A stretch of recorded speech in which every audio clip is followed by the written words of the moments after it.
this ain't marijuana. Enjoy your mind trip, but don't trip on your mind. So we are almost ready to head out. What am I getting? Oh, I'm just waiting for Steak to make his sandwich. So nowhere on the ticket does it say that we have to be here 8 minutes prior. We are trying to get on the next flight. I'm pretty pissed off about it. I guess I just have to wait and see what they say, and hopefully we can be on the next flight. So we're on standby for the 3 o'clock flight. They're all completely booked, including the 5 o'clock flight, so we're on standby for both. Just like a really shitty start to this trip. Yeah, hopefully we get on that flight. So we weren't able to get on the 3 o'clock flight, so we're on the waiting list for the 6 o'clock flight. That one is delayed till 7 o'clock.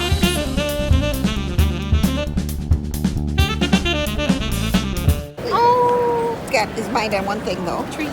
Oh, easy. These are my fingers. Easy. Thank you. Cute. Little ponytail. It's a man bun. So me and Steeg are still waiting. We've got about like 3 more hours. I'm just gonna finish editing. Hopefully we actually get on this flight. Still waiting. We got seats.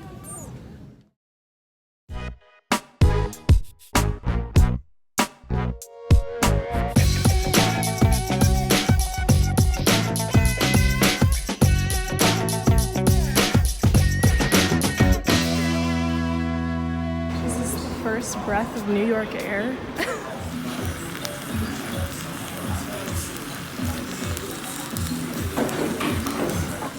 We just got into our hotel. It's about 3 in the morning. We're pretty exhausted. We're not worried too much about like waking up super early and trying to make it to every event. We just kind of want to go to the talks that we actually want to go to. Yeah, more tomorrow. Got here. We are going to like the last 2 events. The ones that look the most interesting today. We kind of just wanted to hang out in New York since we missed the whole first day. So.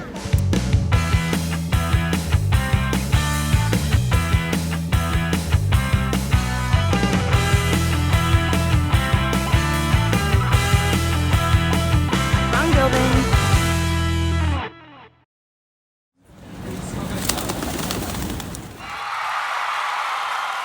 So we just made it.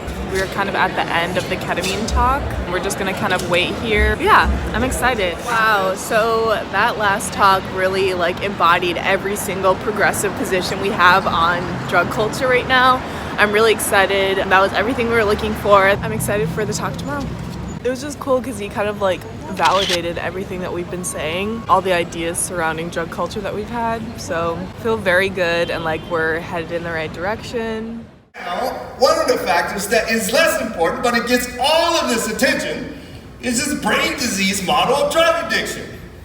There are neurobiological markers that differentiate non-substance use disorder people from those who meet criteria for substance use disorder. You can't tell from somebody's brain who is addicted versus somebody who's not. There's no evidence of that. I know you all believe there is, but there is no evidence of that. And I know where this notion comes from. This notion comes from laboratory data, laboratory animal data in which we have given large doses of methamphetamine or any amphetamine to an animal, and you can cause some neurotoxicity, some neural damage to these neurons. That's large doses given to naive animals. Doses that are 10, 20, 40 times that what humans take. So New York was amazing. Both of our first time, the food was amazing. They literally have the best vegan food I've ever had. I already knew that was gonna be bomb, but it like really exceeded my expectations. I love the rats. Like I was enamored with the rats. I know that might be a negative for some people, but for me, I loved it. People thought I was like really creepy for like following in awe of the rats, but like, you know, I like to watch that. Yeah, I'm all about that vegan love for the animals. Yeah, I heard that it was gonna be like super dirty. It was like all the stereotypes about New York were like kind of true as far as like the trash and garbage that's just like all over the street, and then like the smell that like was a thing, the rats were a thing, and like everywhere you go there's just like so much diversity in every different type of way. That was amazing. The one thing that wasn't true is people say that like New Yorkers are like super rude, and like we did not get that at all. Everyone was super friendly, and like it wasn't like an anxious type of crowded feeling. It was like very comfortable, very homey. I just really loved it there. I love the vibe, the people, the fashion, the outfits. Like I loved looking at everyone's outfits and what they had pieced together. Yeah, I did unfortunately have like a breakout while I was there, which I was pretty upset about. I would love to blame it on like the air quality and the air pollution and not me like picking at my face. We'll just leave it open for interpretation, you know? It could be that, it could be me, who knows? I don't like to take responsibility sometimes, so I'll just say that it was the air pollution. But I'm just like upset that I was fucking with this. Yeah, the conference, Carl Hart was my favorite. Loved his perspective. He talked about drug elitism, which that is something that I never want to be a part of, any sort of like elitist establishment, whether it's activist elitism, which I've talked about before at the LAPS conference, where it kind of felt like there was a hierarchy of advocacy as far as like who was valid in advocating for psychedelic medicine. So that was something I really didn't like, and I don't want to be a part of that as far as putting psychedelics on a pedestal over other substances that might help other people in different ways that they don't do for myself. So that was an eye-opening talk that he gave. I'll definitely insert some clips there. Another thing that I learned was that drugs are used to scapegoat people so those in authority don't have to deal with the real problems that poor people face, and authorities can explicitly go after people we don't like without saying so.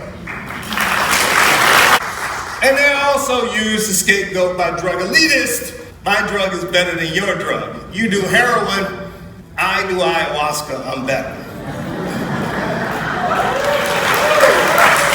I just want to remind us of an example that we all know from the 1980s. In 1986, we passed the infamous crack powder laws where we punished crack cocaine violations 100 times more harshly than powder cocaine. That law was passed in 86. It was extended in 1988. And in the 88 law, it said something that was really interesting. It said by 1995, the United States would be drug-free. This was actually written in law. This is crazy. On the left, the red circle, the hydrochloride group, it adds nothing to the biological or the pharmacological effects of the drug, just showing you that they're the same drug. But when you look at who's being arrested, who got arrested, particularly in the 80s and the 90s, 90% of the people who were arrested were black people, even though they didn't constitute the majority of the crack users. They constituted the overwhelming majority of the people arrested under these laws. Along comes Barack Obama in 2007. That will change when I'm president. Question is, did it change? Well, kind of. It went from being punished from 100 to 1 to 18 to 1, and so the disparity was decreased, but I think Malcolm X said it best, posthumously of course, when he said that if you stick a knife in my back 9 inches and pull it out 6, that's not progress. Laquan McDonald in Chicago being shot 16 times by a Chicago police officer, and the justification was initially, at least for like a year, that he was on PCP, a psychedelic. The question is, where the hell is the community when these things are used as justification? One thing that Stieg was really concerned about was the fact that the whole psychedelic movement, and as far as policy goes right now, is kind of centered around users, for lack of a better word, people that are utilizing psychedelic medicine or psychoactive drugs to help and aid in their mental health. So most of the protection, the legal protection that is happening right now, is solely for users and not for cultivators, producers, or traders, dealers, for lack of a better word. Stieg asked the question here. Hello. I'd like to direct this toward Ishmael, right? Ismail, okay, my bad. I'm very happy that you touched on manufacturing and production, because I feel that it's often overlooked in discussions of legalization and criminalization, so I was hoping you could go more into depth on the policies and frameworks and protections for people working in those areas. I'll just give a couple examples, because this is like a whole, again, like a huge rabbit hole of a conversation, because people know that we want to eliminate criminal penalties, and we know that we don't want like giant splashing like advertisements on the sides of buses and in Times Square and stuff. But there does need to be some way to do trade. And I'll just give one example. So it's like one thing to grow a cannabis plant, and it's another to have a lab that does CO2 extraction. And a local government or a zoning agency or a zoning institution might be okay with you growing plants in your home, but they might not be okay with you having a lab in your home. So when it comes to like personal use and personal manufacture, I think there's a big question around like how they regulate the frameworks, in the sense that it's for like mushrooms, for plants, you can kind of default to something really simple: growing, gathering, gifting, all okay. But as soon as manufacture is involved, the implication is that there's like more equipment. And generally, like independently of like what the equipment's being used for, is when you have equipment involved, the safety risks increase. So I think that really that's like going to be weirdly like a zoning question. Like I think we're going to start to think about like where and who can start doing manufacture. I could see like, for example, mushrooms, as we've seen, being much easier to move forward in that way, because you need like a bathtub and like a sterile box or like whatever. Or you just go out to the mountains. Whereas if like we're gonna do decriminalized like MDMA, for example, like you'd have to figure out how to regulate labs, which is like a whole other kind of category. So that's really the big distinction that I see. I don't personally have so much of a like kind of ideological distinction between plants and molecules. Again, that's its own conversation. But from like a very practical enforcement perspective, there's a question of like where does the actual thing come from and what infrastructure is required to do that, and the levels of safety that are different from like having like a lamp in your room, in your closet, versus like having like, you know, gases and fires and stuff. So that's just a practical way to look at it. Thank you.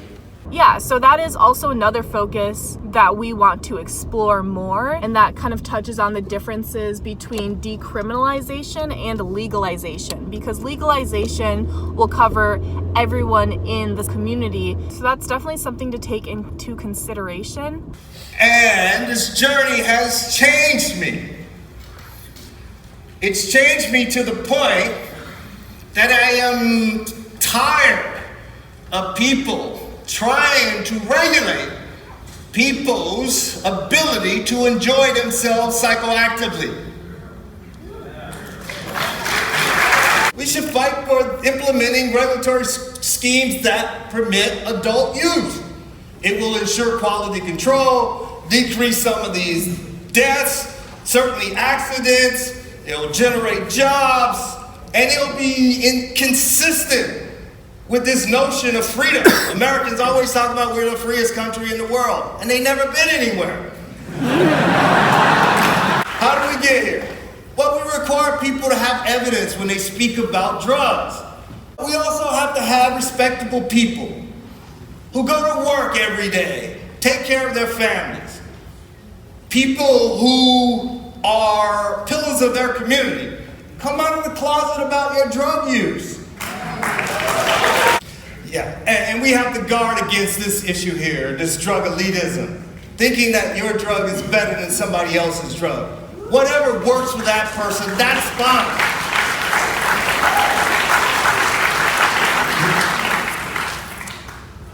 Now, we have to do this thing that I think that's really important. I think we have to engage in civil disobedience. There are so many people who say, if I was around when King was here, I would be marching with King. Or I marched with King. I did this with King. This is the King moment. This is where civil disobedience is needed. King said that it's our responsibility to disobey unjust laws. These laws that regulate drugs, they're unjust. It's our moral responsibility, our civic duty to do this.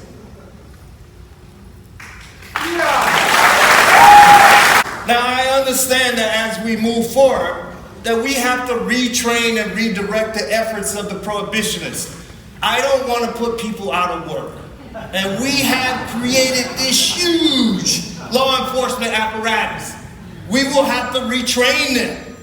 Okay, so that car clip kind of sucked, so I'm just gonna kind of redo that last bit. Basically, New York was amazing. We had a really good time. Loved the conference. We'll definitely be going back next year. Basically, we kind of spent the whole trip honing in on our focus and the direction that we want Big Psych to go in, both on and off of YouTube. Just a few days ago, we literally came up with the most kick-ass plan. I'm so excited about it. We're not gonna announce it until January, so stay tuned. Everything's just kind of like laying out perfectly. We have a lot of really great ideas. I am currently in the process of assembling a team. We should be starting our meetings really soon, which I'm really excited about. It'll be nice to get some other perspectives in on this event. So another thing that kind of relates more to YouTube and the Big Psych series is that we are going to kind of focus more on interviews and connecting with people that want to share their expertise or perspective on psychedelics. I think that way, instead of like me trying to like narrate every single different perspective, it obviously makes more sense to interview other people. So I'm really excited about that. I think that's gonna help me kind of like connect with other people and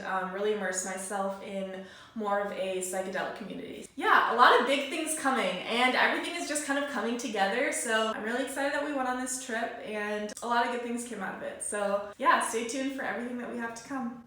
Peace. Please don't tell my mama this ain't marijuana. Enjoy your mind trip, but don't trip on your mind. No man is safe from the war going on outside.